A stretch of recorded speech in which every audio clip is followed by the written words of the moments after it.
Merhabalar. Merhabalar. Bu videomuzda size Anna'ya İsveç'te nasıl iş bulduk, iş bulmadan önceki hikayelerimiz neydi, size tavsiyelerimiz ne olacak gibi konulardan bahsedeceğiz. Antalya ve Göteborg'da çift taraflı olarak yaşıyoruz. Ben Mehmet Zafer Atalay, mali müşavirim. Eşim Anna, o da İsveç'te yazılım mühendisi. İkinci senesini bitirdi ve güzel haberler aldık iş yerinden. İkinci defa çok hızlı bir şekilde büyüdü. Artık kendimizi kurtardığımızı düşünüyorum. Türkiye'de benim işim gücüm her şey yolunda. Yıllardır emek veriyorum. En az 12 senedir. Anna'nın da işini gücünü kurtardığımızı düşünüyorum. Bebek de burada doğdu. Artık Göteborglu. Bakalım Göteborg sporlu mu olacak? Artık onun da kurtulduğunu düşünüyorum İsveç şartlarında. Maslow'un ihtiyaçlar piramidini tamamladığımızı düşündüğümüzden artık ülkemiz için ne yapabiliriz? Sıkışmış, bunalmış, gelecek kaygısı içerisinde yanıp kavrulan genç arkadaşlarımıza ne yapabiliriz? Bunun derdine düştük. Bunun derdine düştük derken biraz dertleşmek, biraz anlatmak, sıkışmış olan insanlara yol göstermek gibi bir hedefimiz var. Karin ufaktan mızıldıyor. Anna biraz Karin'le ilgilenecek ben anlatıyorken. Nasıl bir iş bulma hikayemiz oldu? Biz Türkiye'de ne yapıyorduk? Anna Rusya'da, Moskova'da son sınıfta okuyorken Antalya'da Anna ile tanıştık. Üniversitesinin güzelliği ve bölümünün iyiliği sebebiyle Anna ve arkadaşları dört büyükler dediğimiz denetim firmalarından iş teklifleri alıyorlar. Dil bilmeleri ve iyi eğitim almaları sebebiyle bu Deloitte, KPMG, Ernst Young gibi firmalarda dünyanın her yerinde iyi maaşlarla çalışma fırsatları oluyor. Bu arada Anna son sınıftayken İspanya'da bir üniversiteye başvuru yapmak için çeşitli belgeler hazırlıyordu. Ben de bu belgelerin İspanya'ya gönderilmesi için kendisine yardımcı olmuştum tanıştığımız sırada. Fakat durumlar böyleyken bizim ilişkimiz ilerledi. Ben Anna'dan İspanya'ya gitmemesini rica ettim. Türkiye'ye gelmesini rica ettim. Türkiye'de bir gelecek planlayalım, aile kuralım dedim. Bu arada Anna ile nasıl tanıştığımızın da güzel bir hikayesi var. Merak edilirse bir videoda da ileride onu anlatırız. Anna'nın durumları böyleyken ben de Antalya'da 2 tane 5 yıldızlı otelin spalarında muhasebe ve spa müdürlüğü işlemiyle uğraşıyordum. Velhasıl zaman geldi. Anna Türkiye'ye geldi. Evlendik. Ben mali müşavirlik işlerini ilerlettim. Ofis açtım. Çok çalışıyorum. Anna'ya da bir iş bulduk. Otellerinin CRM sorumlusu olarak çalışıyor. Ama o kadar çalışıyoruz ki gece gündüz tırnaklarımızla kazıyoruz. Ben bir yandan muhasebe işleriyle ilgileniyorum. Bir yandan site yönetimi işleriyle ilgileniyorum. Bir yandan da gece taksiye çıktığım oluyor. Neden? Borçlar var, araba aldık. Yeni evlenmişiz. Birçok taksit var. Aileden hiçbir desteğimiz yok. Anna'nın ailesinden de bir destek yok. Benim ailemden de bir destek yok. İki başımızdayız. Yardırıyoruz anlayacağınız. Hikayenin girişi bu şekilde. Anna da asgari ücretin biraz üstünde bir maaş alıyor. İngilizce ana dil gibi, Rusça zaten ana dil. Orta seviyede de İspanyolcası var. İnsanlara bunu söylerken, maaşını da söylerken utanıyoruz falan. Bu arada iyi bir üniversite bitirmiş. Çok iyi seviyede Excel ve bilgisayar kullanabiliyor. Gelişime de açık bir yapısı var. Her sabah kahvaltıda işe gitmek istemediğini söyleyerek, ağlayarak, sızlayarak anlatıyor. Neden diyorum? İşte İngilizce testinden geçmiş. İngilizce iyi bildiği halde ek olarak bordrosuna maaş yansıtmamışlar. Neden? Ofiste çalışıyorsun dedikleri için. O da neye kızıyor? Ben zaten ofiste çalışıyorum ama full İngilizce ile çalışıyorum. İngilizce yazıyorum, konuşuyorum vesaire. Neden para vermiyorlar? Neden diye soruyorum. Cumartesi günü normalde yarım gün çalışıyorlar. Cumartesi izin istediğimiz zaman tam gün izin, bir günlük izin düşüyorlar.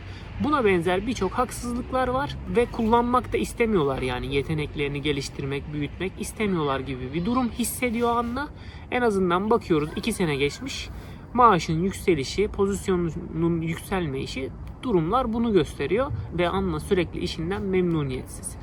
Hal böyleyken ben de ne yapabiliriz diye kara kara düşünüyorum. Araştırmalar yapıyorum. Anna'ya ne yapabilirim vesaire. Bir mutsuzluk kaynağı var. Benim de işler gelişiyor, güzelleşiyor ama yani o kadar zorlanıyorum ki, o kadar çok üstüme alabiliyorum ki borçları ödemek, yeni bir şeyler alabilmek, hobilerimizi gerçekleştirebilmek için falan.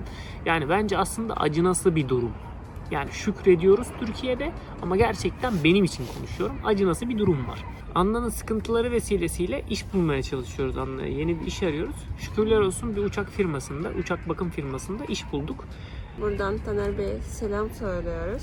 Evet, kendisini çok seviyoruz gerçekten. Çok vizyoner, insanın yeteneklerini kullanabilen çok iyi bir patron olduğunu düşünüyoruz. Biz yeni bir iş bulunca Bayağı keyifli oldu. çok mutlu oldum da. Orada çalıştığım sürede çok güzel bir süreydi. Çok şey öğrendim. Umarım benim de güzel bir katkı oldu şirkete. Anna Taner Bey'in şirketinde TD Team'de bu arada kendileri ihracat konusunda da bir ödül aldılar. Çok tebrik ediyoruz. Gönüllerimiz kendileriyle bir. Anna burada çalışırken yine birkaç tane işle uğraşıyordu. Sosyal medya işiyle uğraşıyordu. IT bölümünün müdür yardımcısı olmuştu. TD Team'in web sitesinin yapımında yardımcı oluyordu. Yardımcı olmuyordu, ben yapıyordum. Tamam, o zaman TD Team'in web sitesini yapmıştı o zamanlar. Aynı zamanda da şirketin yeni kurulacak olan server ile ilgili de bir görev almıştı. Anna'nın 2 dilinden de 3 dilinden de faydalanmaya çalışıyorlardı. Anna bu şirkette çok mutluydu. Fakat işte o bizim Anna'nın Maxwell'de çalıştığı zamanlarda ne yapabiliriz dediğimiz dönemlerde şöyle bir hayalimiz başlamıştı. Anna, ben yazılımcı olabilir miyim acaba? Geçmişte böyle bir şeye ilgim vardı diyordu. Ben de işte araştırıyorum falan. Diyorum ki ya İsveç ne kadar güzel bir ülkeymiş. 4 saatte de gidilip geliniyor. Direkt uçuşlar var. Refah içerisinde. Dünyanın en mutlu insanları orada. Ne kadar sosyal bir devlet vesaire vesaire. Doğası şöyle böyle. İsveç'i övüyorum. Anna'ya diyorum ki yıllar önce, ya Anna, keşke bir gün İsveç'e gidip de çalışabilsek de orada bir 10 yıl falan çalışsak da 2-3 tane ev alsak, Türkiye'ye dönsek, emekli olsak kafası gençken. Neyse, biz bunları konuşurken, Anna da TD Team'de çalışırken Anna'nın yazılım aşkı depreşiyor. Akşamları evde sürekli eğitim alıyor. Yurt dışından Coursera, Udemy, Udacity, Free Code Camp, Google'ın ücretli bir programını kazandım. $1000 bana ücretsiz vermişler. bu gibi yerlerden eğitim alıyor. Çeşitli sınavlara giriyor. İşte o Google'ın $1000 eğitimini kazanıyor ücretsiz falan. Böyle oldukça da Anna'nın sürekli yazılım aşkı depreşiyor. İkinci işte memnunken, büyüyorken de diyor ki ben artık yazılımcı olacağım. Diğerlerine sürekli başvurular yapıyor. Testlere giriyor. Kazanamadıkça, testleri geçemedikçe daha fazla öğrenmesi gerektiğini, ne öğrenmesi gerektiğini anlıyor falan. Daha sonra da işte Anna kendini geliştiriyor ve bir gün bir İsveç firmasıyla ilgili bir başvuru yapıyor. Başvuruyu yaptıktan sonra YouTube'a niye video atıyoruz? Çünkü YouTube bizim hayatımızı değiştirdi. Umarım sıkışık hisseden insanların da hayatını değiştirir. Bu şirketin YouTube'daki videosunu görüyor. İşte mükemmel çalışma ortamı, mükemmel çalışma şartları, çok eğlenceli arkadaşlar falan. Bana da izlettiriyor. Başvuruyu yaptım diyor. Gidebilir miyiz diyor sonuçlanırsın. Düşündüm yani. Benim de bir hayalim vardı. Ailem destek olamamıştı. Ama ben karıma destek olmak istedim. Onun hayalinin peşinden gidelim istedim. Burada ne zorluk çekilmesi gerekiyorsa çekeyim, çalışayım, koşturayım. Kendimizi kurtarana kadar hayalinin peşinden gidelim istedim. Diyorum ki yürü, devam et, korkma, ne istiyorsan yapalım diyorum. Oradan test geliyor, Anna geçiyor. Sonra bir daha görüşme yapıyorlar. Anna yine geçiyor. Buyurun. Anna. Daha sonra yüz yüze görüşme yapıyorlar. İşte oranın yazılım müdürüyle Anna online bir teste giriyor. Onu da geçiyor falan. Daha sonra bize bir akşam kontrat gönderiyorlar. Kontrat gelince biz biraz korkuyoruz tabii. Böyle yüz yüze bakışıyoruz. Biraz böyle elimiz ayağımız titredi açıkçası. Kolay değil. Sonra yine diyorum ki korkma Mehmet, ne olacaksa olacak. Göreceğiz bakalım. Ne kadar düşebiliriz ki zaten ya.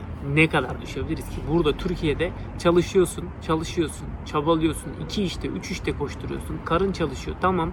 Bazı şeyleri yapabiliyorsun. Karnın aç değil. Hobilerini gerçekleştirebiliyorsun. Şükür de ediyorsun falan. Ama acınası şekilde uzun saatler, gece gündüz demeden, hiçbir zaman huzura eremeden çalışıyor gibi bir modumuz var. Genciz de, kullanılıyoruz da yani biraz.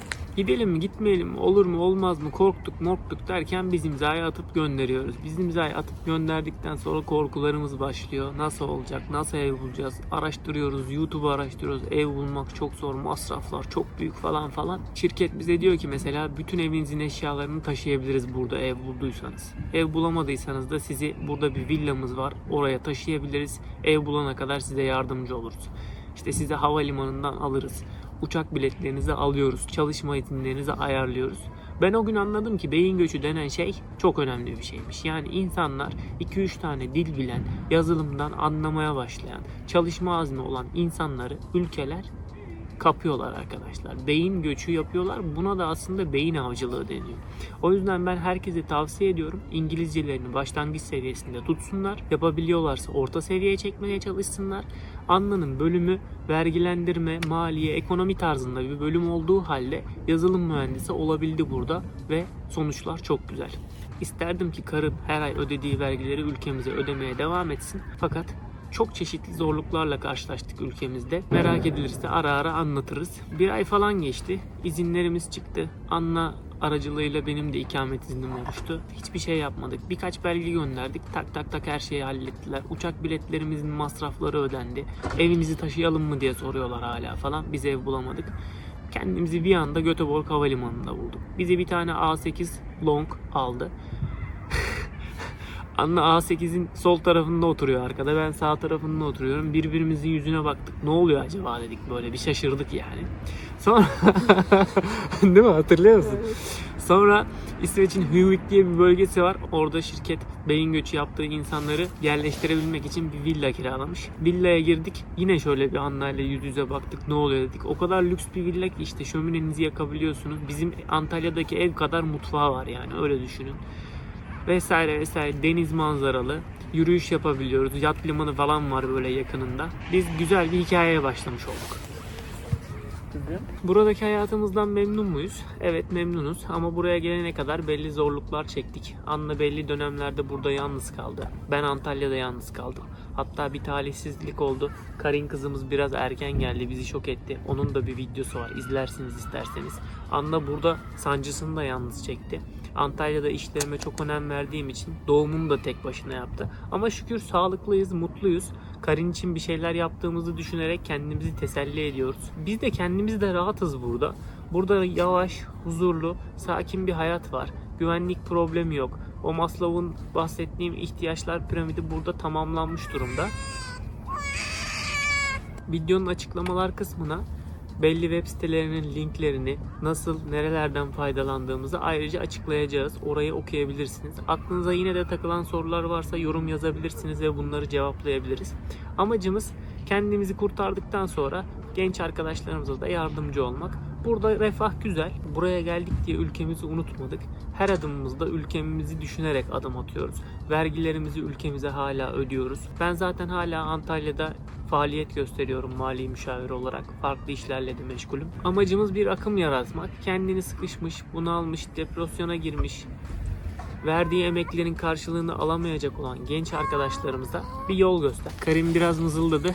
Karin'i gönderdik Anna ile birlikte. Burada bahsettiğimiz arkadaşlarımıza biraz dokunabilirsek, bazı insanlara yol gösterebilirsek, onlar da buranın güzelliklerini, refahını, bilgisini, tecrübesini, disiplinini alıp ülkemize yatırım olarak döndürebilirse, başka genç insanlara, eşine, dostuna, akrabalarına yardımcı olabilirse bizim için büyük bir mutluluk olacak. Tabii ki çürük elmalar çıkacak. Tabii ki yolunuzdan sizi şaşırtmaya çalışacaklar olacak. Tabii ki fitneler, fesatlar olacak. Kanmayın, yılmayın.